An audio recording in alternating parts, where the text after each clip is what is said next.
Unspoken issues. Surrounded on all sides. The odds of survival are 1,000,000 to 1.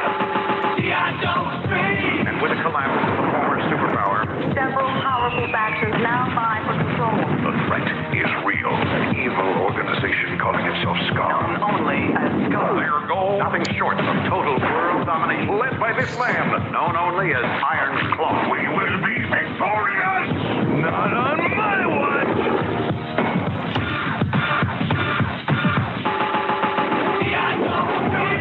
Situation critical. Roll call!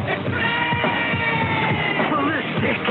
Harpoon. Mayday. Black Dragon. Sergeant Damage! Quick sight.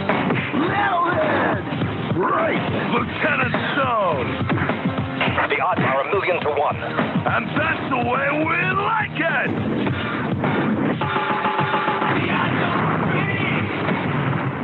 G.I. Joe Extreme. Oh my goodness. We are here to discuss G.I. Joe Extreme today. And we're not getting into the cartoon. We'll be talking a little bit about that, I'm sure. We're not going to be reviewing the cartoon, which, from what I understand, ran for 2 seasons, amazingly. We are going to be talking about the comics. And we're going to be talking about 2 sets of comics this evening, as a matter of fact. One was the original series, 1 through 4. It came out from Dark Horse in 1995. And then the second set of issues that we're going to be discussing, that dropped in 96, if I remember correctly. Volume 2. Yeah, 95 and 96 are right for the mini and then the ongoing. Dean and Darry sitting over here like, is he going to introduce me before I speak? No, he's not. Not yet. But thank goodness they swooped in for the save. I appreciate that. Here it is, guys. G.I. Joe Extreme, which, by the way, this isn't airing today, but we are recording this on G.I. Joe Day, correct? It's true. It's G.I. Joe Day. They dropped a lot of really cool classifieds. That new scrap iron is fucking boss. Yeah. You talk about a way, you got to give them credit there. That encapsulates everything that's cool about the original one while updating it, losing nothing. And that can be a tough thing to pull off. But yeah, it's G.I. Joe Day. I guess because Hasbro said, I don't really exactly know why. But we got a lot of Snow Job, Televiper, right. The Trouble Bubble, the Steel Brigade, male and female Steel Brigade. How about that? It's really good stuff. So yeah. So yeah, G.I. Joe Day, and thankfully not a goddamn thing mentioned about G.I. Joe Extreme. We've been wanting to record this episode for quite a while. I remember actually looking at my notes. Last time I accessed this shit was 9 months ago. That's when this was originally proposed. So we finally got together to talk about these issues. It's going to be a lot of fun. I know we'll at least have some fun. It wasn't fun reading it. Let's just, I can say that. The discussion will be fun. We'll say that. Fair enough. Let's just kind of cover some ground, so where we're all coming from when it comes to G.I. Joe. All right, I'll start because as a kid, I cannot remember what my first G.I. Joe was that my mom got me, but whatever it was started a love for that franchise to where I can remember getting a lot of the later G.I. Joes. When I say later G.I. Joes, I mean I wasn't on the ground floor with like the original 82, 83 set. 82 and 83, yeah. Okay. So I wasn't there. I think about 85, 86 is when I really started wanting my mom to pick these things up so I could play some of them. Bazooka, Lady J, Storm Shadow, Snake Eyes with Timber era. Right. So I'm and a lot of people think 85 and 86 are the best years G.I. Joe toy-wise of all time. At about that point, I started, I watching the show and wanting these figures to a point where I think when it was all said and done, I probably had about 30 or 40 G.I. Joes at the most at one time. And then, but I always had a friend, 2 friends, as a matter of fact, that had like their parents would buy them anything and everything that they wanted when it comes to G.I. Joe. To this day, I believe I know where a USS flag is sitting in my friend's basement.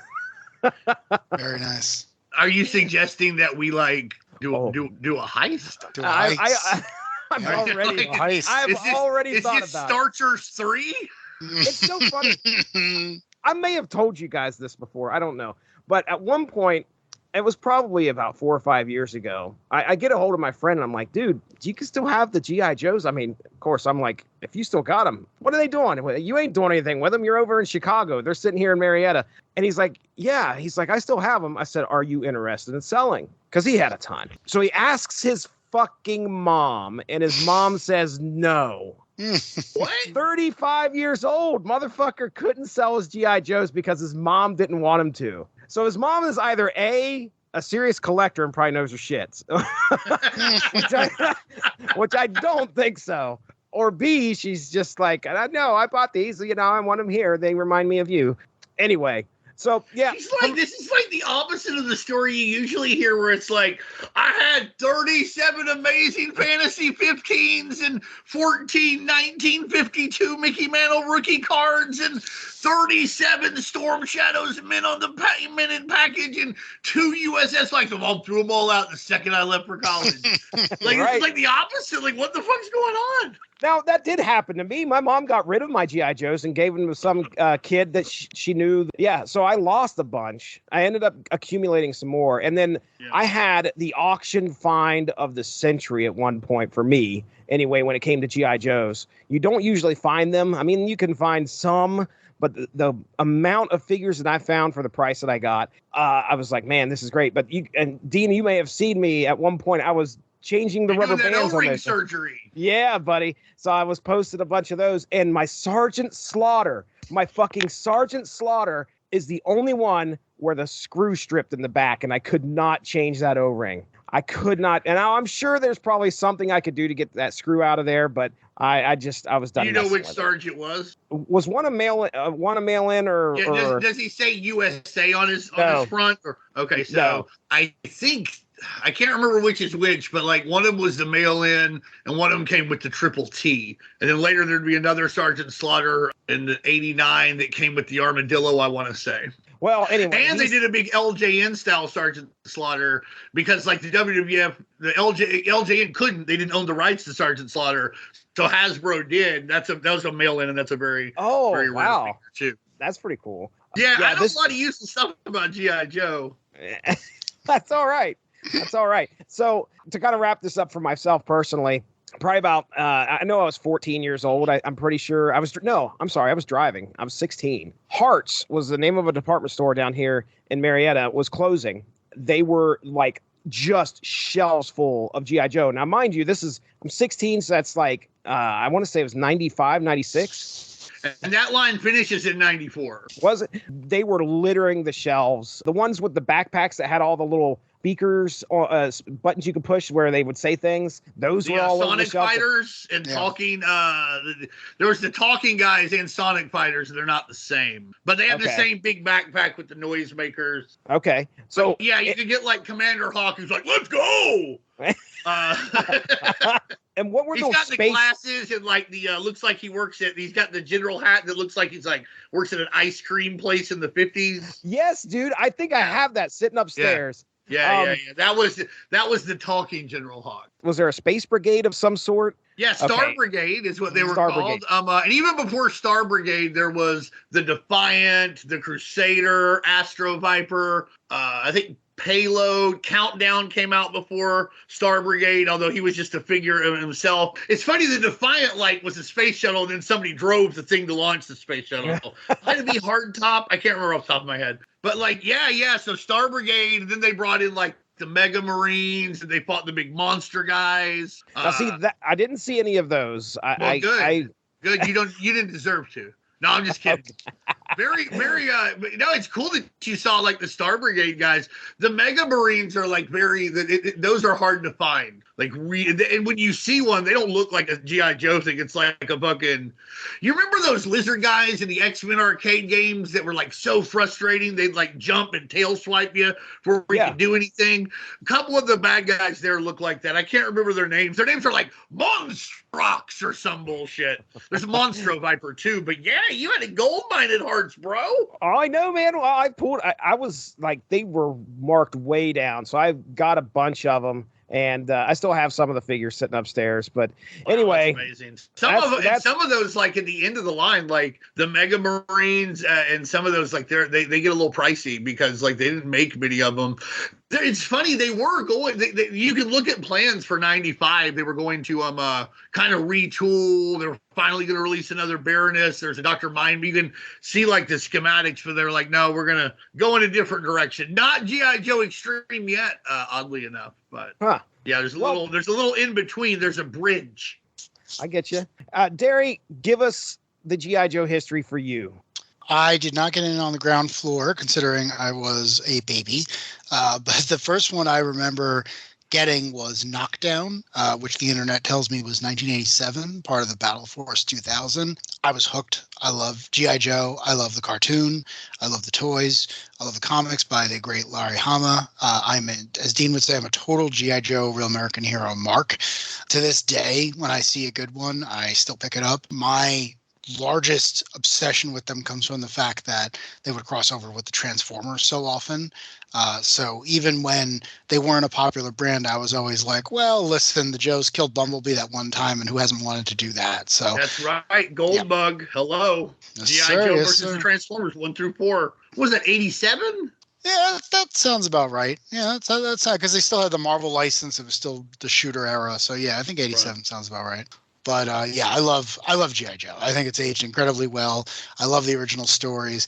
My one complaint, and I know we were all talking about this offline, is these are all Hasbro properties. And while Transformers the movie is one of the greatest things ever crafted by human hands, G.I. Joe the movie is a complete letdown. Like the opening intro, I think the line you shared with us, Jesse, is this is the greatest thing ever animated.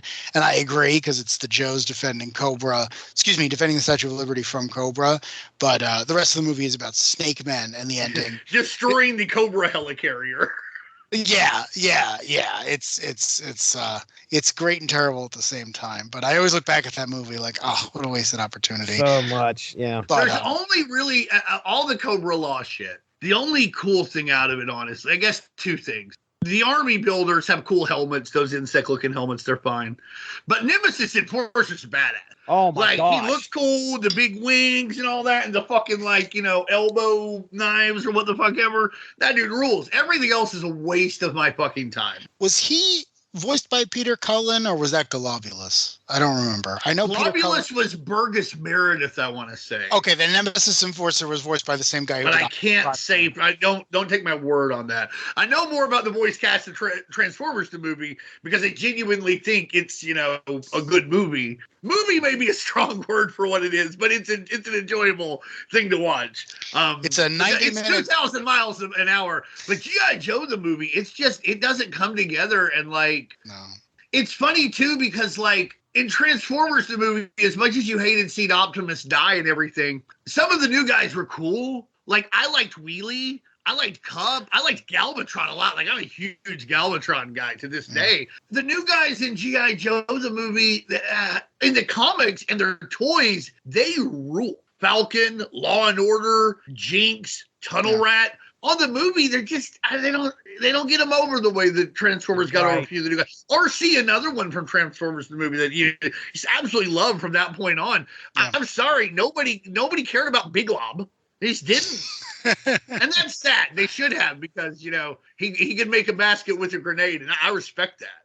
Jinx was a great character. I remember seeing that movie for the first. And a great toy. Yeah, she was great. Nobody, when it comes to you talk about the ninja fad of the '80s. I know we're way off the rails, but I can't help it. No, this needed to happen tonight. Nobody got more out of less in the '80s proper than G.I. Joe. There's a strong argument that the coolest looking G.I. Joe is Storm Shadow, one of the simplest designs you can think of. Okay, Jinx, cool as fuck looking. It's she wearing red slippers and red ninja pajamas, but it works. Firefly, before he's a ninja, he's just wearing this little camo thing. You can see his eyes. Cobra insignia on the arm. Couldn't be much fucking cooler. They were really, really good at not just more is more, but with their ninja guys and their stealth guys, less became a lot more for them. In a way that in the 80s where ninjas were so ubiquitous, theirs really stood out. That's saying a lot. Yet everything from American Ninja to Chuck Norris Karate Commandos waiting for you. You guys talk about the movie, and I can remember the Christmas. It was either my grandma got it or my dad got it for me. I know I was over at my grandma's when I opened up the 3-pack of Globulus, Nemesis Enforcer, and the Royal Guard. I got the other 3-pack. And Slaughter's Renegades, Taurus, Red Dog, and Mercer. And the only one of those guys who has mattered since is Mercer. He's the only one they've really kept around and done anything with. 87. Yeah, I remember seeing them side by side. I had to pick one or the other. I got psyched out the same day. Was there never a Pythona figure? There was later on with the Collector Corps. There also wasn't a Big Lob back in the day. They didn't make a Big Lob, but they didn't make a Pythona. I presume for racist and sexist reasons. I gotta say, they never gave me an RC figure until like way later than you'd think. There was not one release in the original 80s lineup, and that was unfortunate. I have one now. I'm very proud to own it, but back in the day they didn't give us that stuff. Think about like the G.I. Joe women. The only one in the original 82 to 94 Real American Hero line, the only one who gets like, there's a million updates of like 47 Snake Eyes, like 12 Hawks. There's only like one extra Scarlet. There's only one Baroness. There's one Cover Girl. Yeah. There's one Serana. I mean, there's one Jinx. I mean, there may be a mail order color palette swap that I'm not thinking of, but as far as like a retooling, they made a new Crimson Guard. They made 2 bats, and I love the bats, but like, you don't think we wanted a new Baroness? It just shows you, there was, and I don't know if there still is or not, but like this ties into like why Young Justice got canceled from Cartoon Network. There's this weird belief that boys won't play with girls' action figures and that girls won't buy toys, despite the fact that there's a tremendously large amount of economic and sociological research that shows these things just aren't true. But believe it or not, you can't tell a motherfucker in a suit in a high-rise office anything. They got it all figured out. I can tell you, I have spent more money on Baroness action figures than I'm comfortable admitting. I have so much Baroness stuff. I mean, oh my goodness, she was honestly probably my first crush as far as like my GI. Talk about my GI Joe history. I remember being like, Baroness might not be too bad if she captured you. Yeah, buddy. And I had a crush on Cover Girl too. I didn't really care for Scarlet a lot. Scarlet, Lady J were always talked about a ton. Amongst the GI Joe fellas. The second graders. I was into Cover Girl and the Baroness. Okay. Minor league hots for Zorana. You got to have a little something for Zorana. Did she have pink hair, right? Yeah. Okay. And remember, her rifle was like a weed eater at the end of a gun. Like, oh man, she is from Florida. I mean, she's from Australia, like the rest of the Dreadnoughts. Oh, she's from Australia. That's right. Yeah. I think Zartan, because she's Zartan's sister. They're from Australia. I think a couple of them aren't. Like Buzzer's not. I think Buzzer's actually from England, and he is a sociologist. He's like, I'm going to go study outlaw biker gangs and see how this works. Turns out it works very well for Buzzer. See, this is what I'm talking about. I've almost memorized all the fucking file cards. I can think about this. I wish I had more room. I would just buy all these G.I. Joes. And, maybe I will. Maybe I'll just say, fuck it. And just like, I'll rent a room at Jesse's and start just like storing my stuff there. Sounds like a plan. $12 a month, sir. And you can play with the G.I. Joes 2 hours a week. Oh, I'd love to do that. That is, man. That is. As far as toy franchises go for me, Teenage Mutant Ninja Turtles is probably the top, and then G.I. Joe is right underneath that for me. I know your guys' love for Transformers. So this is a franchise I loved. G.I. Joe Extreme, guys, I didn't know about it until you told me we were going to be talking about it. That's how under the radar that shit was. Of course, at that point, I'm 95. I'm getting ready to graduate the next year, and then I'm going to college, and I'm kind of getting out of that. I still have my love for the Real American Hero, but I mean, sure. I'm also not within access of watching television. Was this on Fox? Any idea what station? I believe it was on Fox Saturday mornings. Okay. I think it came on at like 10 Central, maybe, because it was before X-Men. I know that. Okay. All right. Well, yeah, I was not watching this, so I had no idea it even existed. So we got to talk about. Okay, that's the only time. That's the only reason I know of. I like saw it was because it came on before X-Men. The only time I ever watched it was like accidentally. I remember seeing like half an episode and being like, "Not for me." What the fuck? I was old already. This? I was like, "This ain't my G.I. Joe." That's the best. Where's Dial Tone? Where's Captain Gridiron? That's the best way to describe it. I think I only ever saw G.I. Joe Extreme by accident. Like you turn the TV on, you're waiting for something else, you're expecting something else, and this guy is screaming at you, and the guy who's not Extreme. he's and it was, and I couldn't tell one episode apart from the other. They all seem to be the same. They all have the same like weird janky animation. I didn't have any of the toy for those of you who don't know, this was released around the same time as Transformers Beast Wars. So whenever I was able to convince my parents to go to a toy store, it was like, I need that rhinoceros that turns into a robot that also turns into a tank. No, I don't care that I already have one. I need another one. I broke it. So I had none of the G.I. Joe. Man, you can't be spending time on G.I. Joe Extreme. The Ghost Rider Toy Biz was out at this time. Come on. Oh, I love those. I love back. Ghost Rider so much. Keep Those talking, things I'll be glowed right back. in the dark. Oh. Yeah. Glow to the dark. But if you went to the toy store, bro, like these didn't look good. I've seen them in person. They don't look good. Their scale isn't great. Yeah. The accessories don't quite fit. Do you remember DC's Total Justice toy line? Yeah. That's like, to me, these are very similar, except that has some charm and this has no charm. Well, that was a good line because I feel like Total Justice was like the first time I ever got a Kyle Rayner Green Lantern. Right. Or No, like, well, I mean, again, I think if you look at the molds and you look at some of the like accessories, it's very similar, but you can feel Total Justice in a way you just don't feel G.I. Joe Extreme. it's all Kenner. I mean, just looking from like the toy point of view, I mean, this is around the time that Hasbro absorbs Kenner. Their heyday with the Star Wars stuff is 5-10 years removed at that point. And, at least. Yeah, and you can tell they're running on fumes. I mean, even when they do take over, G.I. Joe Extreme only lasts for a single wave of figures. That's a failure any way you cut it. At least, Beast Wars went on for 4 years before the new series launched. So, I mean, I really think even Transformers Generation 2 got like 3 waves, I want to say. Yeah, and even those that were older ones that were just recolored in bright freaking neon, they still got released. Yeah. I think some of the same, as weird as this is going to sound, because on some level, G.I. Joe Extreme's a lot different from a real American hero. But on some levels, it's not, and that's part of the problem. But the same thing I think the same issue with Transformers Generation 2 and why it didn't take off versus why Beast Wars took off. Because, like, what is this? It's just kind of the same. You put a different shine on it. You kind of, you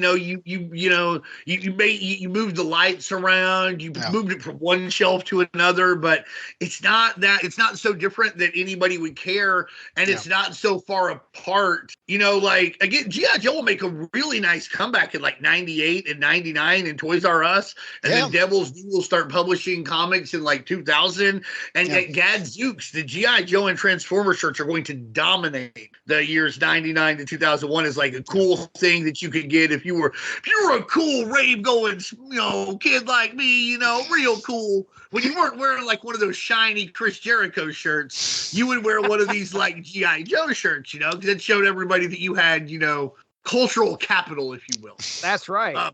That's really, really well said, because I think you're absolutely right. It goes back to the character of Black Dragon, right? Right. He's a ninja, but he's not Snake Eyes, who you already love, but he's not different enough that you don't look at him and just think, wait, why isn't Snake Eyes in the show? I really like Snake Eyes. Why isn't Lieutenant Stone Duke? Yeah, exactly.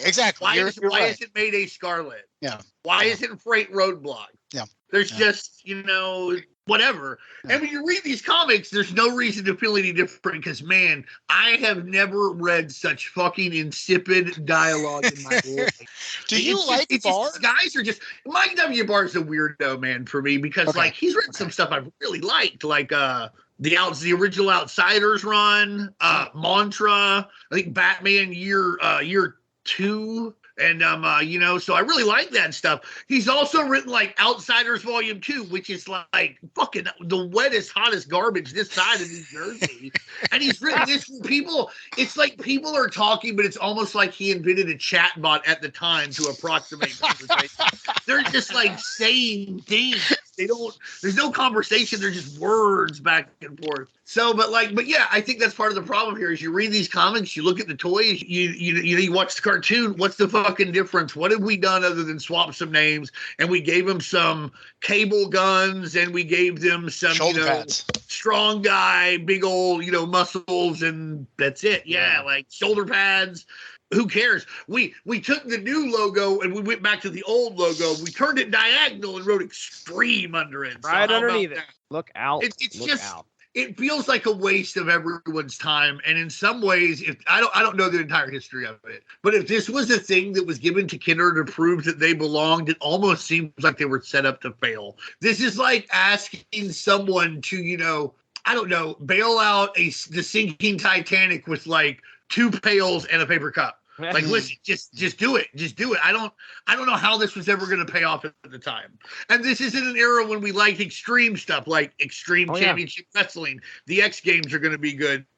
This just, this didn't 90s makeover. That's what happened. Somebody went into a boardroom and said, we got to give these guys a 90s makeover. And they went with that and did not execute it probably as well as they should have. I don't know that it could have been executed. I think the best thing, honestly, that they could have done with the G.I. Joe license and the Transformers license, for that matter, for Generation 2, which I actually like. I like a lot of those toys. I like the comic book. They should have just let it be gone. Sometimes you planted a field too much, and you've got to just burn it, and you've got to wait a little bit, and then the grass will grow again, and the birds will come again, and we'll deal with it. Because what winds up kicking these things off? In the Transformers case, it's Beast Wars, which is almost completely different, and G.I. Joe 1998, Back to Basics. They released like sets at Toys R Us. Here's the original guys. Here's like a set of like urban Cobra Warriors and stuff, and then that balloon. Yeah, they should have just waited. They should have waited in both cases. Beast Wars was different, but also still close enough to where, like, if they had just waited to come out with Beast Wars, I think it would have been even bigger. I brought down Iron Claw. I think you guys may have seen. Oh, there's right. Yeah, probably the best looking guy out of all of them. Honestly, agreed. he's got a striking look. Like he looks like him and M. Bison like don't like each other and their dictatorships border each other. Yeah. I would agree. Hey, Street Fighter was incorporated in the G.I. Joe Real American Hero. Don't forget. I do remember that. Do you remember the commercial with Duke being like, "What's a Dawson?" And then like Dawson like kicks him in the face. He's like, "Oh!" It's the most lethal G.I. Joe team yet. Capcom Street Fighter 2. No way! Wait. There's Guile, Ryu, Zangief, Blanca, and Dalcine. What's a Dawson? Oh. Some with real ninja moves. Hey! But Cobra's got Street Fighters too! Vega, Sagat, Balrog. And me and my son! They look unbeatable! Ah! You know them, you love them. So correcto! Capcom Street Fighter 2 figures each sold separately. Oh, I like them. Those live-action early 90s G.I. Joe commercials, I would watch a movie with those just effects. Nothing but those? I really would. I thought that it looked fake, but in a good way, if that makes sense. Yeah, see, I got, is it Sagat? He's the taller one. I know Dalcine. Yeah, he's fucking tiger uppercut. Right. And when they made those, I mean, it's like they had to make specific molds for these guys to be a little bit taller than the rest of them. And I loved that. Fatter. Yeah, dude, I loved it. I have Sagat up there. I have Balrog. And I'm pretty certain I lost his fucking boxing gloves. But either way, yeah, now see that is a crazy figure. I mean, you got to think about that. That's compared to the rest of the Joes who are regularly humanoid in some way. This thing is like, Blanca is out there. Like we were talking about Mega Marines and stuff. Also, they did Mortal Kombat figures in the same form factor, but like Street Fighter said G.I. Joe on them. The Mortal Kombat guys didn't. But for me, they're part of G.I. Joe. Let's not fuck around. I agree. Stop messing around. Because who doesn't want to see Kung Lao versus Storm Shadow? Sign me up. I'm in. All right. So There it is. That is our history. That is what we're trying to tell you. What came before G.I. Joe Extreme?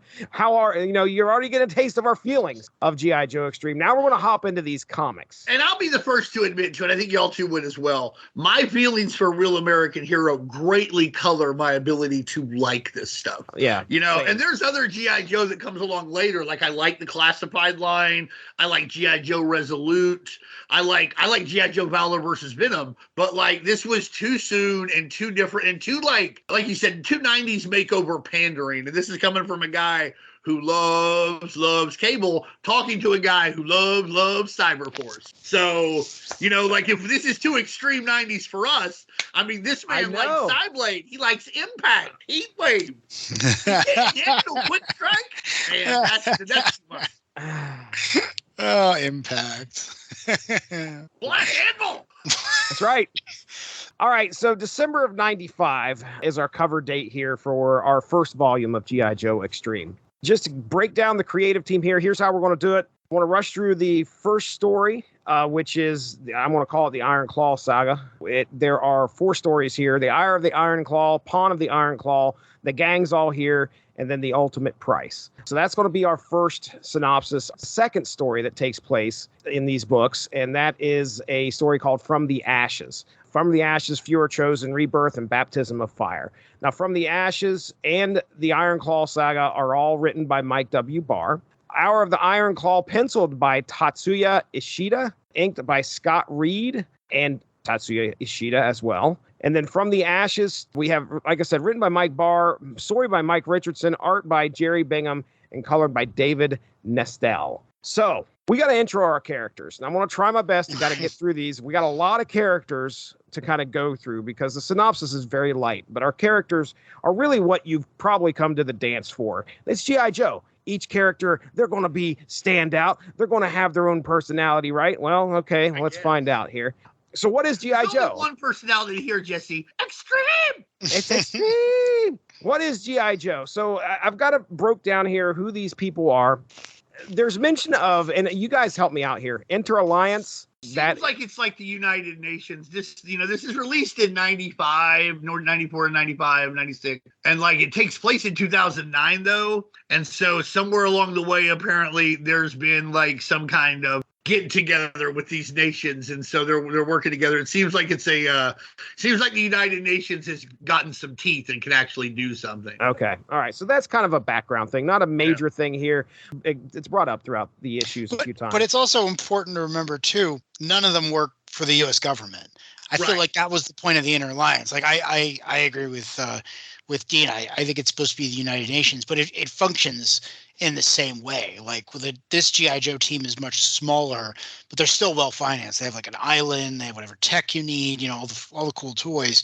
But it just seemed like a weird thing. Like by the time we got to 1995 and the Cold War is over, the 90s, we don't want to deal with the government. We're going to make this other thing that's vaguely international, and we're going to have them report to that. So I thought that was interesting too, because I feel like the original one was very much like, G.I. Joe, Real American Hero is a strike force that is part of the U.S. military. So I thought that was an interesting change in the narrative, because again, we were talking about this, like you changed it, but you didn't change it enough. That would have been interesting to push in one direction. It's like, well, you're all U.S. soldiers and you all have like questionable backstories, especially if you look back to the Sergeant Savage stuff. It's like, well, now you're reporting directly to the UN and going into like, Kosovo or whatever this made up country is supposed to be. So again, like, I wish they had pushed that a little bit more, as opposed to just saying, okay, it's basically G.I. Joe, but they report to the Inter-Alliance instead of the Jugglers or whatever. Okay. That's kind of, it's cool that you mentioned that, because G.I. Joe, a Real American Hero, like is marketed as like G.I. Joe International Heroes abroad, and then that's part of the reason why Hasbro acquired Action Force. It comes out about the same time, but Action Force exists as its own action figure line before Hasbro buys it, and then they brand G.I. Joe as Action Force in the UK and Europe. Before it all congealed or whatever, guys have like different origins for different things, like scrap irons from like Peru in Action Force for a while, and like Major Ironblood is Cobra Commander but isn't, and like there's also like I want to say some I know Flint's the leader, but I don't know if they make him from like England, but some other guys are like from Europe who we know are not, like, you know, so that's just or they're from international locales that like here they were all from wherever. Also, I don't Scrap Iron doesn't strike me as Peruvian. No, me either. Next up is Mr. Clancy. He is the head, at least the guy who's pointing the spear of G.I. Joe where it needs to go. Then we have Lieutenant Stone, who is the fearless leader of the group. And as a matter of fact, if I could find the file card here, I'll read it. G.I. Joe team leader and military hero, master of tactical battle skills, uses extreme intelligence and marine training to lead the most challenging and dangerous missions. Straight off the dog tag. And then, who do we have next? We've got Black Dragon. All right, Black Dragon, the ultimate ninja warrior and stealth missions expert. Now, he works best at night using a sharpened sixth sense to track the enemy. Rarely speaks. When he does, people listen. He talks all the time. I was going to say, what the fuck? He is... Okay. Oh, by the way, yeah. Okay. Honestly, that was a good call. It's the one thing they did right is like, if you want me to think less of Black Dragon as Snake Eyes Light, yeah, have this guy jabber a lot. Right. Next up, we've got Mayday. Now, I don't think Mayday has a figure in this first line. I'm going off of yojo.com, believe it or not. I can't believe that they skipped the lady action figure. My notes are feisty redhead who doesn't take any guff from her peers. Yeah, that doesn't sound familiar at all. It honestly would have been better if they just created all new archetypes. They're just taking this. I know, dude. Let's give this person a different name. Oh, you fooled me. I had no idea. It might have been better if they just called it like, you know, military extreme or some other thing, you know, because you're asking me to compare this stuff in a weird way. It's like New Coke and Coke Classic, buddy. You already had this one right. Metalhead. So Metalhead, he's a tech surfer dude. It's probably the best way to put it, but computer communications genius and electronic warfare whiz, blasts rock and roll music in the heat of battle, gets the job done with an in-your-face attitude and cranked up tunes. The louder, the better. If it's too loud, you're too old. And this is one of the reused code names because Metalhead was the name of an anti-tank Iron Grenadier guy. That's right. From Real American Hero. One of the least offensive of all the characters that they create, honestly. Like, he's probably one of the ones I'm like, wow, this is almost a character. Speaking of Quick Strike. Once a member of SCAR with his brother, who he believes to be dead, and I believe he's possibly from Jamaica. There's a lot of inflection on some accents here in the dialogue. I'll just put it that way. Harpoon is an aquatic operations coordinator, former Navy SEAL who really makes waves when battles take to the sea, though he'd rather be fishing than fighting. Good to see you, Torpedo. Go on. Ballistic is a pinpoint sharpshooter, uses incredibly honed visual skills to target in on the enemy in unbelievable feats of marksmanship. Stays ultra cool, never missing a shot when the pressure builds. Ballistic. All right. Sergeant Savage. So I'm going to read the dog tag here. And you guys seem to know there seems to be a little bit of history about this character. Yeah. And I want you guys to tell me about it. I will. Okay. Happily.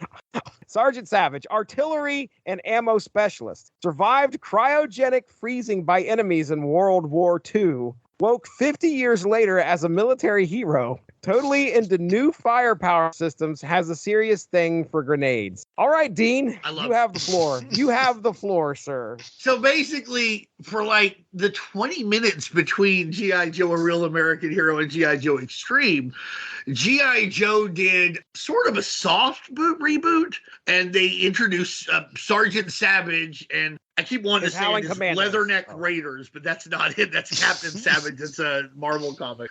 His Screaming something, right?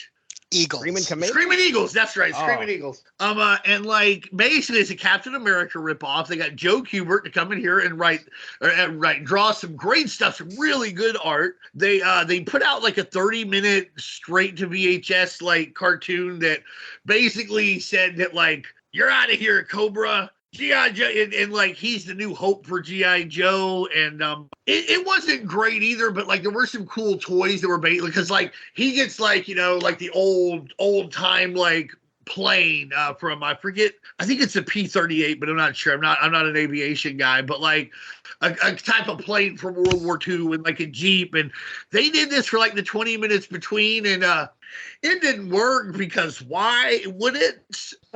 It's like a Captain America ripoff, and again, Right. they weren't getting too far enough away from G.I. Joe. But it's interesting that like this character is carried over from that soft reboot to this all the way reboot with a very, very similar origin. I remember when I first heard about Sergeant Savage, I read about it in Hero Illustrated in their toy section. They were like, G.I. Joe, no more. They're like, you're going to replace it with this. And like, I was uproarious. I was like, what? I could imagine, Why? man. And they were even like, they're going to replace it with this Captain America ripoff thing. And like I said, it didn't work. It's interesting they had enough faith in the Sergeant Savage character to bring him over.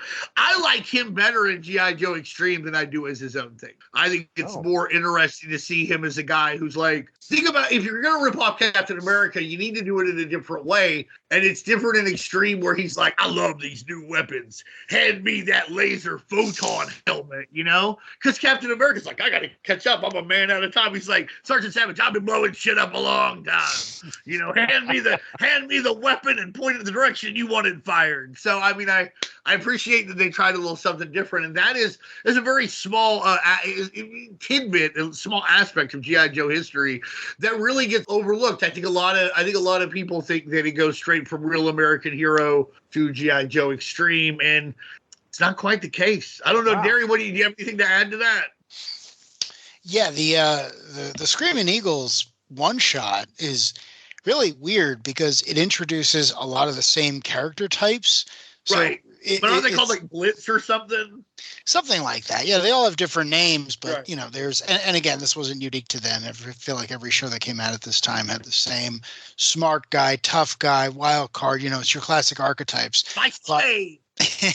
Yeah, but you know, we said this earlier, but it's not like they really reinvented it. It was almost like they were concentrating on other stuff, and they had a couple hours at the end of the day, and they were like, well, we already got this pilot, so why don't we just rejigger this a little bit. We'll move the setting up to 2009 because that seems just far enough in the future we can get away with not having to explain anything, and we'll see what happens. But it's it's this weird, it's not even a reboot. It's almost like those stories must have happened because in the Sergeant Savage, it's very strange. It's definitely a continuation of G.I. Joe. General Hawk and Lady J are both in it, and the Joe Force is mentioned. This is supposed to be like a new, harder edged version of the team. So, but here nothing is mentioned. And in fact, in the comics, they seem to reference a brand new G.I. Joe who was active at decades in the past, who's not Joe Colton. I don't even want to get started on that weird ass unknown soldier ripoff story.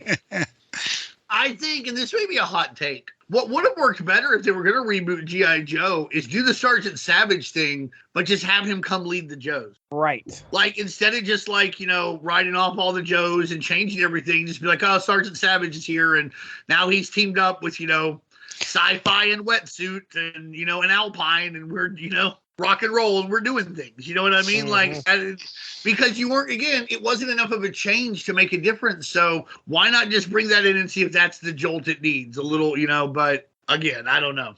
I don't know why the decisions were made, because again, they had stuff like, oh, we're going to do Battle Corps next. And then they didn't, and they did Sergeant Savage, and then quickly pivoted to G.I. Joe Extreme.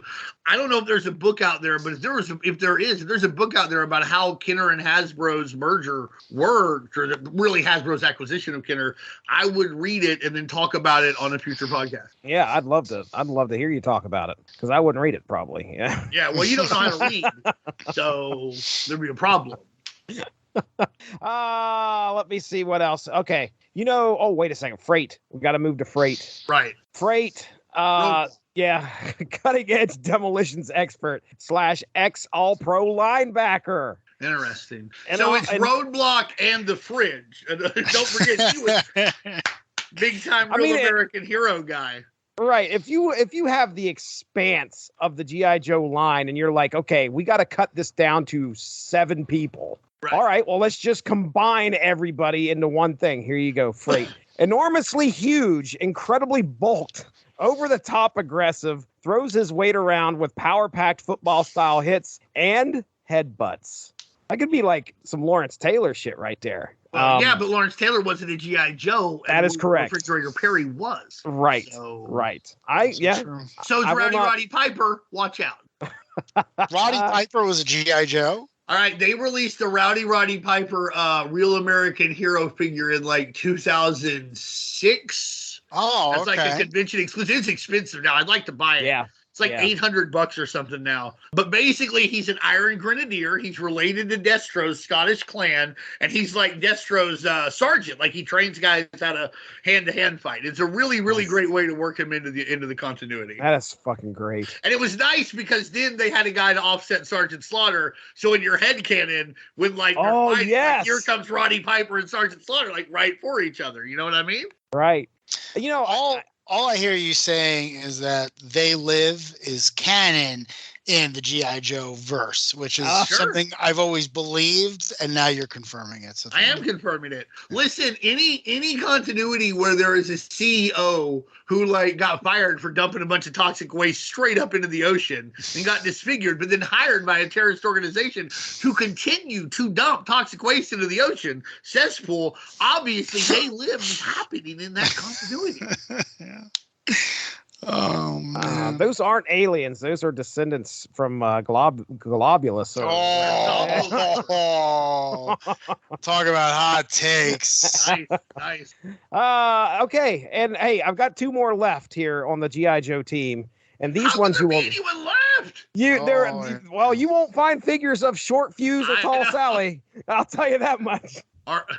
Bless their heart. Yeah, okay. Short Fuse comes in here. I really don't know if I don't have anything. Another code name that was used in Real American Hero. Yeah, it really is. And then Tall Sally, who these two, they're there. But as far as like what they do on the team, I don't know if that's really showcased other than just be there. Listen, what they do is they fulfill the role of a World War II guy. Okay. Because you learn that, like, man, he sure loves his kid. Boy, she sure loves her family. Yep. I can't imagine anything about it. It's just like when they're getting on the boat to D-Day. He's like, I can't wait to get home and kiss my sweetheart and have a piece of my mom's apple pie. Like, well, buddy, it's a World War II movie. Tall Sally is involved with Metalhead in this first issue. So there's a relationship that's going on there. But yeah, you're right. They set up these heartstrings that are clearly going to be getting tugged here pretty soon. Actually, I didn't see it coming. I wouldn't expect it. They're just going to be getting cut. They're not getting tugged. Like. Yeah, right.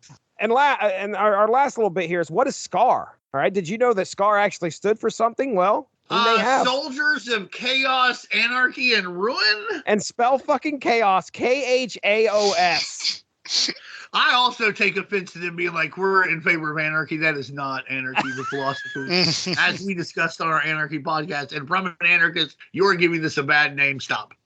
Now, yes. Also, that sounds a lot like Score. It looks a lot like Score, that candy bar. Score bar. That my wife's bar. favorite. My grandma loved those. They're gross. Oh, we eat them all the time down here. If we can find them, you can't find them. I was going to say that's the thing. They still even make They're them? still around, but right, you can't. You got. Yeah, I bet you got to go to the Dollar Tree to find them. I'm not making that up. Like, you go to the Dollar Tree and there'll be like flavors and shit that they just don't have other. I got some like apple gum or something that I hadn't seen in years. And the last time I was at the Dollar Tree. That's crazy. So, all right, let's start with Iron Claw. How about mastermind. That tip? Nobody expected that tip. Go to the Dollar Tree. They got candy. The mastermind and leader of the SCAR forces, completely power hungry and bad to the bone. Power hungry as Score bars. He may be. Poses as Count Von Ronnie. while secretly plotting military operations and evil invasions in his ultimate plan to rule the world. Let's just combine more figures. Let's combine more characters. So there you go. That is Iron Claw. But yes, you're right. Coolest looking guy out of this whole franchise. Go ahead. I think his look, and like I think Darry showed us where Scioli and the G.I. Joe vs. Transformers, like the only shout out to this is like him and like Sergeant Savage like going at each other, which are probably the two characters that deserve the shout out if you're gonna give it one. Now Iron Claw answers to somebody at the beginning of these issues, the Duchess of Maclavia. He is seen, at least for the first couple issues, chatting with her and trying to, expressing that he's wanting to do her bidding. So the Duchess of Maclavia. I saw this Duchess lady, like, she's like, yeah, I'm in charge of SCAR, the Soldiers of Chaos, Anarchy, and Ruin. Yeah, why'd you do that? Because I want Europe to be ruled by monarchical bloodlines again. That doesn't sound like chaos, anarchy, or ruin. Like this doesn't sound like any of those things. You know what I mean? Like, we can argue whether that's good or bad, but like she's not like, oh man, I can't wait until we have bloodline kings again, and then everything will be ruined, everything will be chaotic. What the fuck is that? Why would you name your thing that? Maybe Iron Claw saw through that and was like, all right, we got to get rid of her. Saw through lots of her bullshit. Remember the part where she's like, you're my best soldier because you killed everyone in front of you. And he's like, that's right, I did. And then she gets mad at him like 10 minutes later for like hitting somebody. Yeah, like, right, why would you hit them? I don't know. The same reason you thought it was cool when I killed everybody. You seem to be into it. Oh, Inferno. Surprise. He has panache for explosives and fire. Good for him. He does. Yes, he does. Did I misunderstand this, or is the entire backup story in the miniseries his like messed up origin story? Yep. Whose messed up origin story? Inferno's the guy going around bombing the facilities. He like blows up military bases. Okay. Yeah, I thought you were talking about count than any Cobra member. No, not. I mean, he's obviously part of that story, but no, he's not Inferno. Inferno's the one going around bombing things, and then I assume it's Iron Claw showing up at the end saying, you seem like you're right for my organization. I know Battle. Would you like to join the Soldiers of Chaos, Anarchy, and Ruin? We have a 401k. A good dental plan. I don't know if you know about this, but a .com boom is coming. We're going to be on top of that. Scar definitely feels like they're overreacting. Like Iron Claw is clearly Dr. Doom, and he runs a small country that you couldn't find on a map. He clearly just wants that country. Scar sounds like the type of thing that a bunch of very concerned mothers would make up they'd be afraid of. Like, what is everything they're terrified of?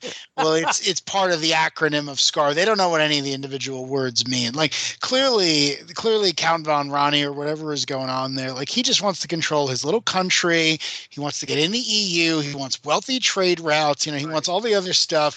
How's he going to do that? Well, he's going to terrify the rest of you into thinking the greatest terrorist organization for the mid-90s is located here, so you'll do something about it. Like, again, the whole thing's got a very Hans Gruber feel to it, where it's just like, I'm not buying the politics of this. The Snake Man, who may have also been a used car salesman, him I bought this. This you're not selling me, Mr. Claw.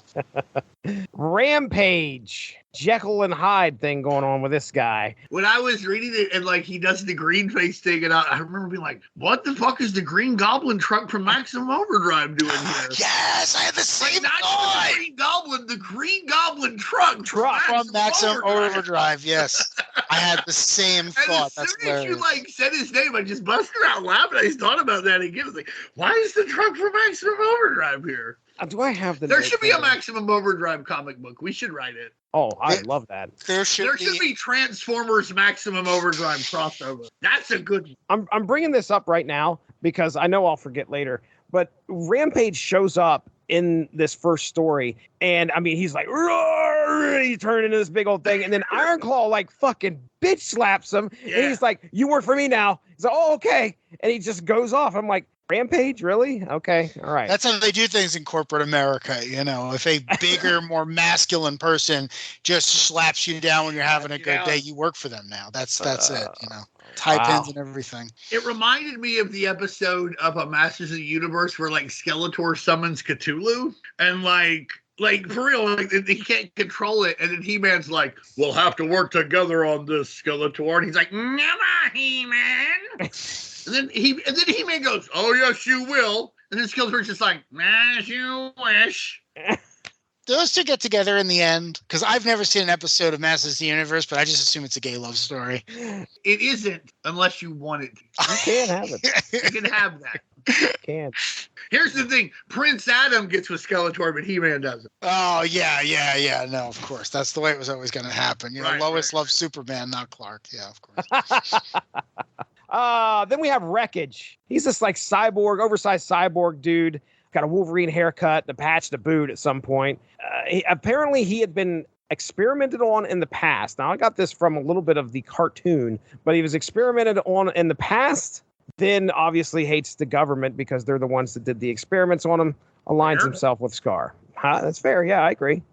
And then we have the Skyrenes, folks. Robots in the service of Scar. They show up quite a few times. They get their asses handed to them quite a few times. Stuff like this always reminds me of shit like the Cobra Helicarrier, the Trouble Bubbles, 14 fucking hydrofoils or whatever. It's got, a million bats. And now you've got like these Skyrenes. Just go be rich. Just go be rich. What is it you're trying to take over? What is it you could have that you don't have now? Like, if you're in charge of the world, all you're going to wind up doing is having to, like, appoint an administrator of education. It seems like right now you have a lot of, like, money and time, and you're very inventive. So you can just hang out. Like, what is it you want that you don't have? That's the best line we have ever had on this show is, if you conquer the world, the only change is going to be you have to appoint a minister of education. We've peaked. We've peaked. Everyone at home can stop listening right now. We've peaked. You're right. You're 100% right, by the way. I agree with you completely. I'm just saying we've peaked. We've jumped the shark that came with the second eel that fired the torpedo. Just bam, just right there. Right. The hour of the Iron Claw, pawn of the Iron Claw, the gang's all here, and the ultimate price. All right, here we go. Our first story focuses on G.I. Joe, a military group made up of experts in their fields. We just gave you the rundown, folks.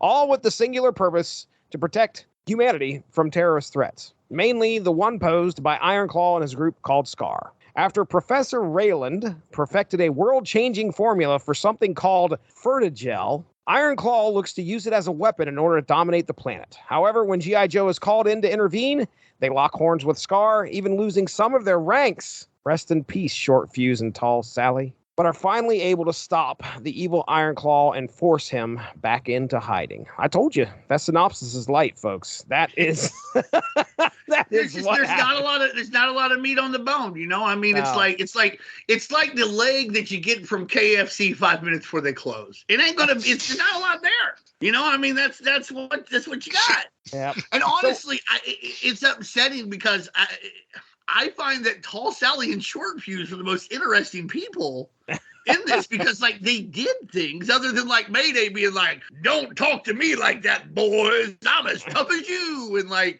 guys trying to hit on her and just a whole bunch of it. Like I said, it's insipid dialogue. But they were like, I was like, oh, I'm somewhat interested. You're going to die. And sure enough, they did, I mean, yeah, you can, there's just not much more there. Let me ask y'all a question. Dark Horse, as you said, was known for a lot of licensed material.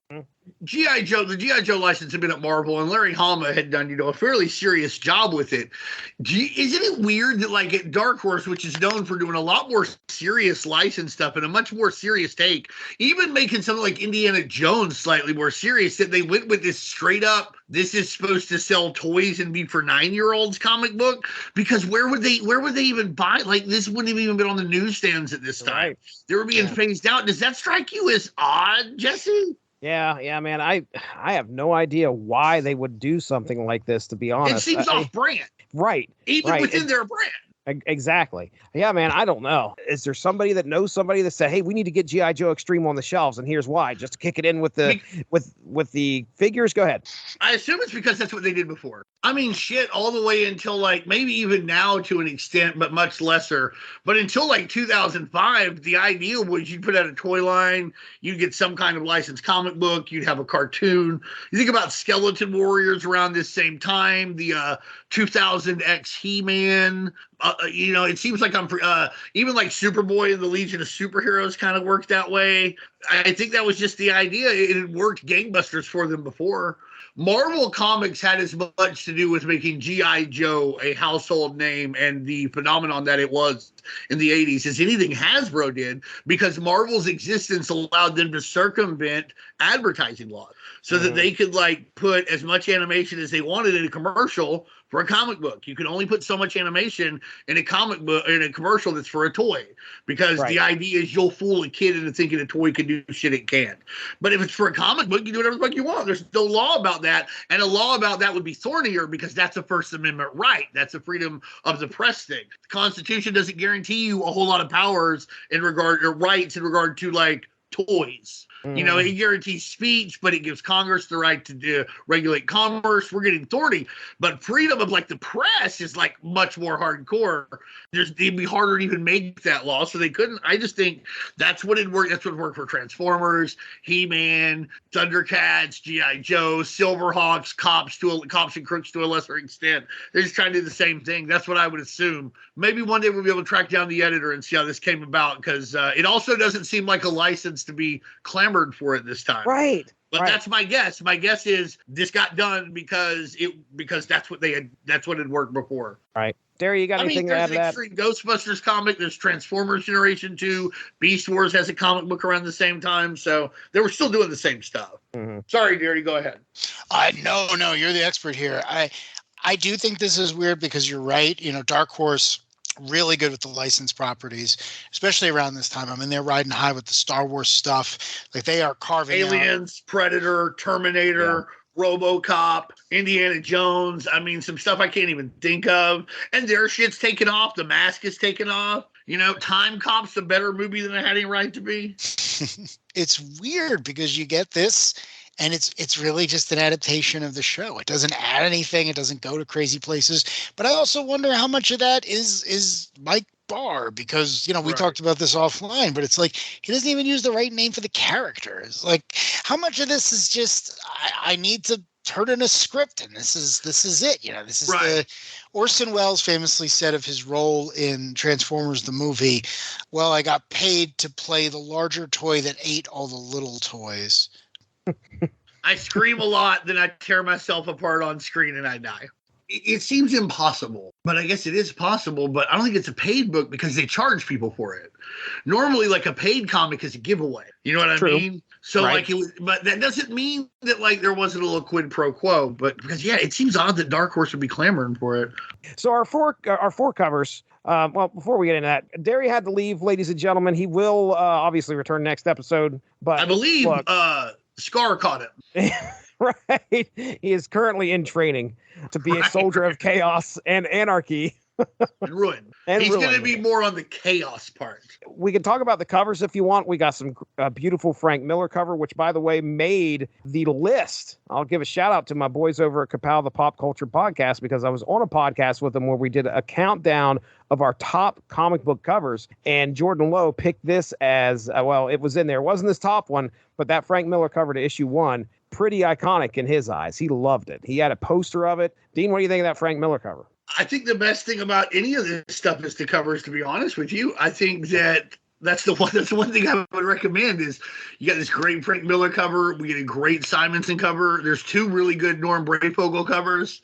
Yeah, I really like the cover. They really made me excited for things I was not going to get. Right. That's one of them things where it's just like you see the cover, it makes you want to buy it. Boy, they really, really... I think there's a lot of Frank Miller fans who bought that cover because, like you said, it's become iconic. It looks like G.I. Joe. It looks like America. And so, you're like, oh, I'll grab this. And grab the next one, I bet. As my notes go down through here for this first story, as soon as Short Fuse talked to his pregnant wife, he was dead. I knew that was happening. Oh, yeah! And then she's like the tall Sally's like, my mom sends letters that smell like her perfume. You're like, I agree. Dead. But let me ask you a question about that. So at the end, when like they get killed, why? Right. I don't understand what's happening. Like, so they have a bomb and there's a bomb on the thing and Iron Claw hits a button, but like it looks like the bomb blew up and drowns them, but it was their bomb. I don't know what's going on. I don't either. I'm not. Okay, thank you. I'm glad I wasn't the only one who was fucking confused. I was like, why did they die? Did they set the bomb wrong? What happened? I was wondering what killed them too. I assume they It drowned. looked like they drowned in the Fertigel glue. Fertigel, yeah. Also, I'll get back to that in a second, but like, yeah, it's just a confusing sequence of events. Right. Mayday is rough around the edges, but she gets a smile on her face, it seems like, whenever she is getting disciplined by a superior. I don't know if you noticed that or not, but when I think it's Stone, like, just lays into her, but she is smiling the whole time. All she ever does is like smile when she's being disciplined and tell the boys to leave her alone. Right. Don't mess with her. Oh, not on my watch. Nope, not on my watch. I think that's the way we end this. That's the way we end this book. That's all my notes for this first issue. You know, this is the coolest. First issue, like, that was the whole mini, right? I mean, that was the whole thing. Yes. Yeah. Don't think I'm going to go through issue 2. Let's talk about it. Right. Not happening. Not happening. No, that's all I have here for these this first story. So, any other thoughts there? Fertigel, Dean, you sound like you were going to jump on that one. So, do you remember when like Iron Claw or whatever kills the Duchess? And the guys are like, "What'd you do?" He's like, "It was one drop of this Fertigel, loud, deadly." But like, who cares? Like, if I put like a drop of like antifreeze in somebody's like thing, or like any kind of fertilizer, there's all kinds of chemicals. Like, if you drink them, you die. What's your point here? Also, like this whole Fertigel thing, they're like, we got to keep this safe. We got to, like, what's he trying to do? Like, if he gets it, what's his plan? To grow all the food in the world? There's a whole lot of this that doesn't make a lot of sense. I have no idea. Best thing to come out of this, I'm going to echo it one more time. We've talked about it already. Iron Claw looks cool as shit. Just think Cobra Commander, but look, he's got a mask that's a skull. He's got skull fucking shoulder pads, right. And he's got a cape. He looks like M. Bison, Day of the Dead. Oh, wonderful. All right, let's talk about this second story here, From the Ashes. I guess. Here we get a glimpse of the past of a young man in 1976 who dreamt of being a hero like in the stories his father told him of G.I. Joe. Fast forward to 1998, and a series of bombings are targeting military sites and those investigating the bombings as well. When a bomb nearly kills an investigator by the name of Mr. C, he approaches the president, who offers him to be the head of Project GI, bringing the best and brightest together. Sometime after, the young man from the beginning has now grown and has joined Project GI, but the facility is bombed, nearly killing him. Badly injured, but able to escape with a doctor who is helping on the project, the man finds refuge in an isolated cabin and decides that he is no longer going to use his given name. Trust me, he will let you know. Don't call him by his name. Yeah, I no longer have a name. It's like the song Secret Agent Man. You know, they gave him a number. They took away his name. He will be now known as G.I. Joe, and his next move will be to find and end this bomber's rampage. Putting things together, G.I. Joe surmises the next target is the president at the funeral for the soldiers of Project GI. Getting things together, he is able to make the save and capture the bomber, who turns out to be Inferno. Mr. C, which I'm assuming is Clancy, by the way. Is that his name? Was that his name, Clancy?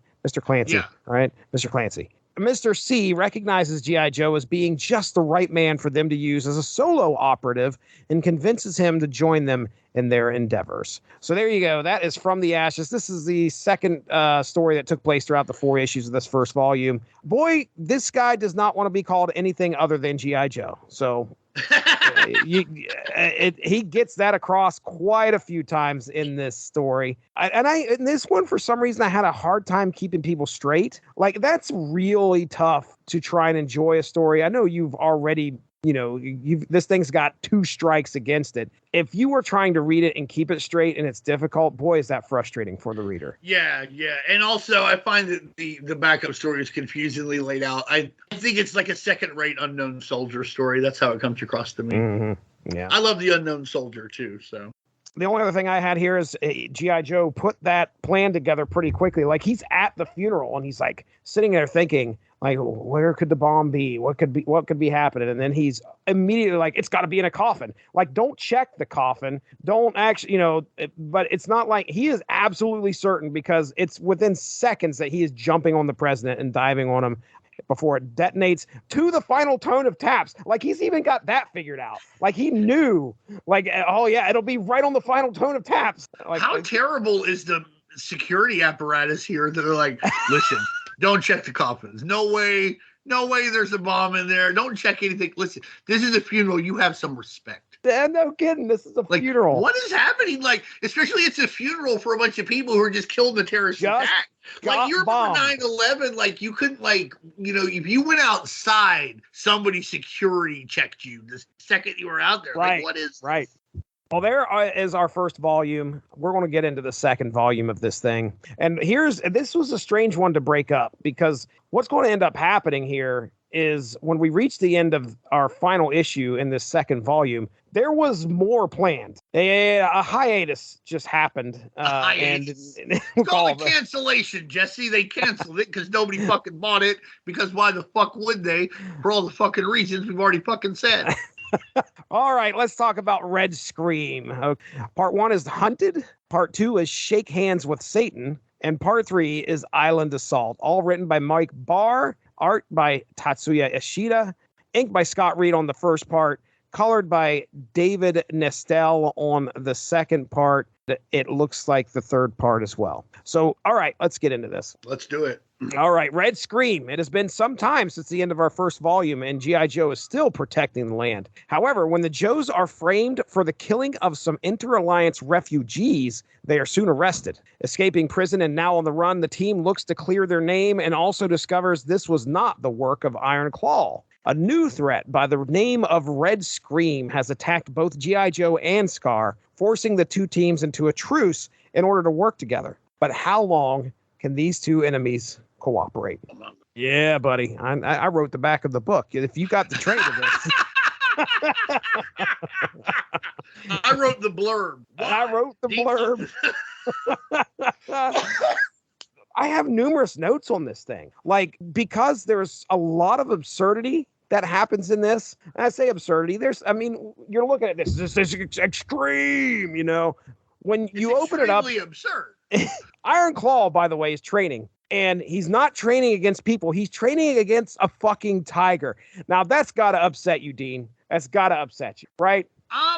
No, I mean, I don't like that he's hitting a kitty. I like cats, but, like, that's a tiger, and I almost, like, I'm a big Tekken fan, and in Tekken, like, there's a bear and a panda bear, and, like, you go to, like, Killer Instinct, where there's the wolf guy, within the fighting realm, I've accepted that giant cats and giant things fight, so, I mean, okay. I think that he was rough with the tiger, but I was not upset because it's, I understand.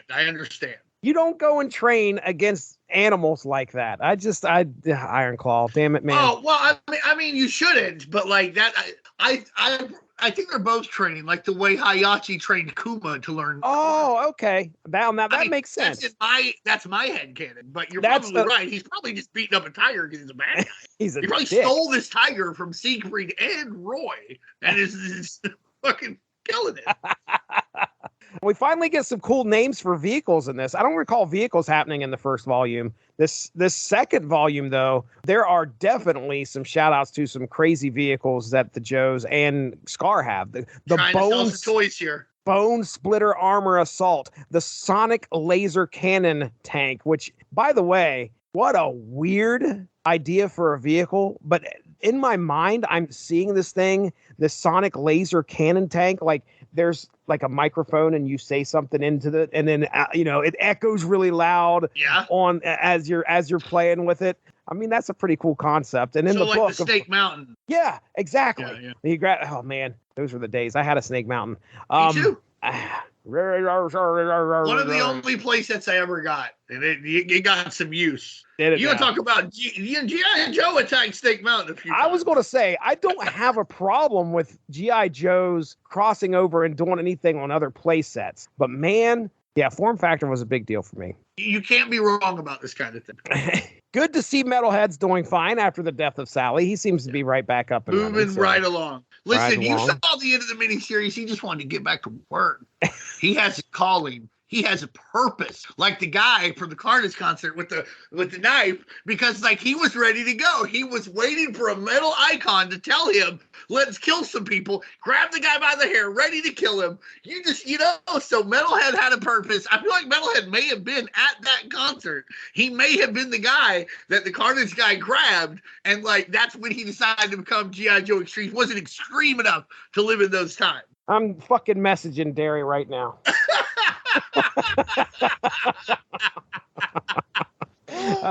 Shit.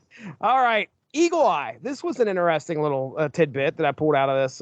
I was right at the beginning when the Joes get thrown in jail. He's like, I think it's Harpoon. He's like, I don't want to be sleeping with Eagle Eye. He snores. And I'm like, who's fuck Eagle is he? Eye? Yeah, who is Eagle Eye? And then what we end up finding out, if you do a little bit of research, is that Ballistic was going to be known as, or is actually known as, Eagle Eye in the second season of the TV series. Either way, the next page has a poster of all the Joes that are like on the run and wanted. Ballistic is up there, so it doesn't say Eagle Eye under his picture. It's not uncommon if you go back and look at early G.I. Joe and Transformers comics from Marvel, or even like other licensed stuff, the Masters of the Universe, Thundercats, they'll get names wrong, colors will be wrong, like that kind of thing. It's just the nature of this beast, because the animation, all that stuff can change. Well, not the animation itself, but like the stories and that kind of thing can change more quickly on the making a show in than it can for like a comic book. Like you got to have a comic book ready to go, I think 3 months before, like it's all got to be done. It can't be changed from that point. Right. You can bring a voice actor in like a week before something's going to air and redo it and, change some stuff without changing the animation, Right. From what I understand, I could be wrong. My next note is Red Scream dresses like a ninja, but is the least stealthy ninja ever, with her stupid scream that she enters every single room. Like, you can hear her coming at least a full 5 seconds before she shows up. So don't dress like a ninja, Red Scream. Well, that's she likes to make an appearance. Sure. This may be a nudge to the Red Shadows, who were the bad guys in Action Force, led by Major Ironblood. And like later, Cobra Commander would take over in that continuity. But in other G.I. Joe stuff, including the Devil's Due stuff, they would be their own thing. And like since then, they've kind of been treated like they were their own entity. So I thought that maybe Red Scream was a shout out to the Red Shadows and the Action Force stuff. I can't say for sure. I hope so, because that makes it cooler to me. Yeah, I do like Red Scream. I think she has a good look. I think the best thing about these 4 issues is the cover of issue number 2, where she's, firing the flintlock lasers. The weirdest thing to me, honestly, about this whole thing is like they have these clones who go do this bad stuff. And then they go to arrest the real Joes. The real Joes were somewhere else. And they're like, it wasn't us. Like, too bad you're under arrest. I know. These are like major security installations. Why don't you like check the security check the fucking footage. Like, there's got to be like 633,000 different ways to track people coming in and out of this base. I'd look at one of them. Right. I don't know. But of course, it turns out that like the lady arresting them is the Red Scream. So she has no interest in any of like actual information. Also, did you see that thing with the Inner Alliance people, like the council who voted, and the one who was like, it wasn't unanimous. Oh, right. And it was Iron Claw. It was Count Danarani. Shadow. It's like, it wasn't unanimous. Wow. Right. So he's got like this weird kind of, I don't know. Am I going to chalk that up to honor, I guess? He's got this code of honor. Red Scream was trying to put him out too, so I think that he wanted to work with them. But you want to know what the further story is of him being on this council and also running Scar. That's something that's almost interesting that happens in these comic books, which is kind of the highest praise you're going to get. I'm Sergeant Savage on these things. The G.I. Joe appears in this book. So the man at the end of our story from the ashes actually shows up here. So the G.I. Joe, and he helps out the Joes. We were all holding our breath. Yeah, I was like, wait, is he going to show up? The G.I. Joe does not have a figure, and I don't know if he showed up in the cartoon or not. So I don't know if that's just fully whole cloth for this comic. We get a good old-fashioned mirror match. You mentioned the clones, which was pretty cool. We get G.I. Joe versus the clones of themselves. They're evil doppelgangers, if you will, which is, it's all right when they're like, switch up. A little early for a G.I. Joe got framed story. like you don't really care enough about, like, I don't know enough about this reality or anything yet. Right. Or even the characters yet. I don't know. It seemed a little early for that. I do like clones fighting, but isn't it weird how, like, no clone is able to do anything but fight their clone? Right.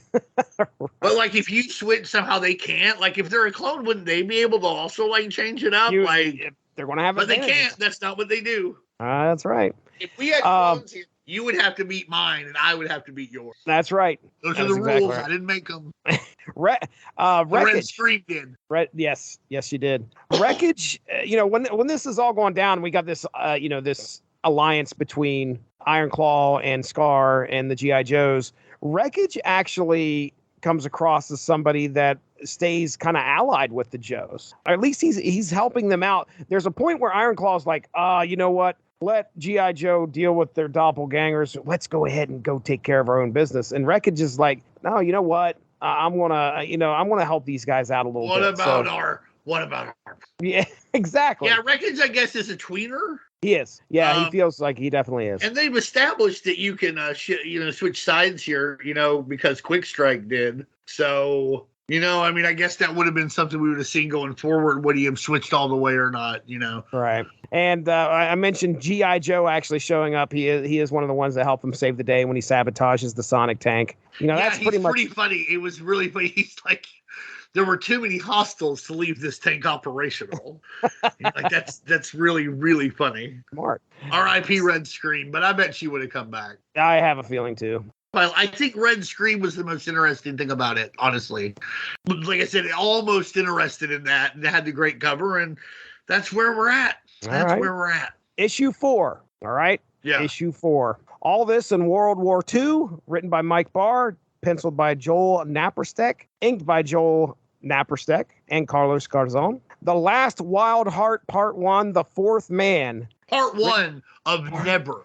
Part 1, The Fourth Man. Written by Nathaniel Lakenmeyer, art by Frank Turan, colored by David Nestel, lettered by Tracy Hampton Muncie. I think she was in most of these too. But anyway, here we go. All right. So our first story. As the team embarks on some missions in the brand new VRT, virtual reality trainer, just in case you didn't know, things begin to get serious when a power surge hits and traps the team inside the program, fighting Nazis in a virtual World War II scenario. Luckily, the program is cut off if the mission is completed by getting a professor to safety, and they are able to do so and finally escape the simulation. So there you go. Good. That is our first story. They get trapped in the VR. They can't get out. Oh my gosh, what do we got to do? I don't know. Just finish the level. It sounds like some bullshit I would have told my parents so I could keep playing a video game. I can't shut it off. I got to finish this level first or else, oh man, it's the only way to work. Also, has there ever been a virtual reality program that anyone in a comic book has ever entered where it was like, oh shit, now it's real, you could die? Right. And it always happens. It always and it's always an electro glitch or some shit. Yeah.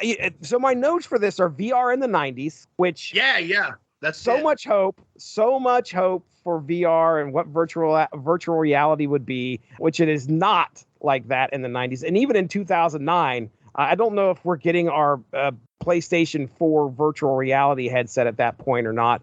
But either way, you still got to deal with cords, and at least they kind of saw that in this thing. Right. My next note was exactly what you said in all caps. You'll die in real life. Happens all the time. What can you do? That's why I will never put on an Oculus. If I'm going to die, I'm only going to do it one time in the real motherfucking world.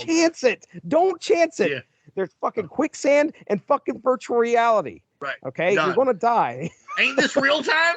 Ain't this enough for you? Right. My third note was just a real small note. They have successfully crashed 2 planes, and none of them have hurt themselves at all. Crashed 2 of them. In the other one, like in the first 3 issues, when Mayday's flying the plane and the other planes take off after her, she's like, "I'll show him something." She like lands. She flies low. Like I'm like these other planes. Like I don't know. She's getting real close to the ground. I don't know what to do. Oh man, back off. We're done. Surrender. Throw the white flag. Right. But yeah, they do crash planes. They're really into it. Yeah, I also like how Sergeant Savage almost died. Yes. But then they're like, oh, we got him out. We rescued the prisoner just before you got blown away. So nothing counts after that. Wow, what a save. Yeah, I like Sergeant Savage for some reason. I think it's just a cool name. But outside of that, it's this is just a very typical virtual reality 1990s story. It's not. Yes, it's probably the best issue of all of them. And it's incredibly meh. Yeah, it's mundane. And our second means not pain. We're going to talk about it now. G.I. Joe Mundane. We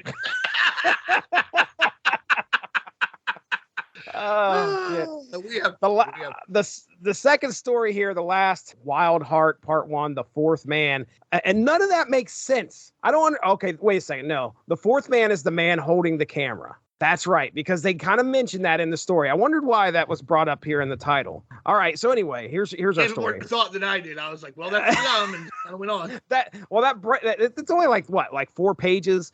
Anyway, in our second story, Mr. Clancy and the G.I. Joe are reviewing some found footage of a documentary crew that went deep into a jungle. I think this is like in 1961. When the crew is attacked and seemingly killed, the camera is picked up by a crazed, grinning figure that Joe recognizes as Dr. Christie. My goodness, is this nothing but the setup for something that never happens? I mean, it's just like nothing ever happens with this. So, and that's the world's probably a better place for that. Right. I have one note, and I've already told you what this note is, and that is what or who Dr. Christie could be, because there is headcanon now where I am putting Dr. Christie and Dr. Morbus from the Cheetah Men comic together. They are one and the same. Right. And yes, Dr. Christie has been experimenting on animals since 1960 something, and the Cheetah Men were something that was going to happen in the second part of this G.I. Joe Extreme mini. I that's my guess. This was an old that's where Chester Cheetah from Cheetos comes from. How the hell did you know? that I believe that's the experiments led to that. It ain't easy being cheesy. I need you to find yourself a couple things. Number one, do you have a Chester Cheetah like pop figure? Yeah, like, for sure. Oh, fucking course you do. All right. And then we've got to figure out if we can find you got to have a G.I. Joe Extreme figure. So you're going to have to get on the horn with somebody. And then I want somehow you've got to find something, one of those mock-ups from the back of the Cheetah Men comic where they were like, toy line's coming. You got to find Dr. Morbus. And then you need to send me a picture or post it on Facebook, all three of them sitting at your desk at work, along with the Punisher and Thanos. No, make it a wrestling figure. Take Thanos out of it. Earthquake and typhoon, the natural disaster. Perfect.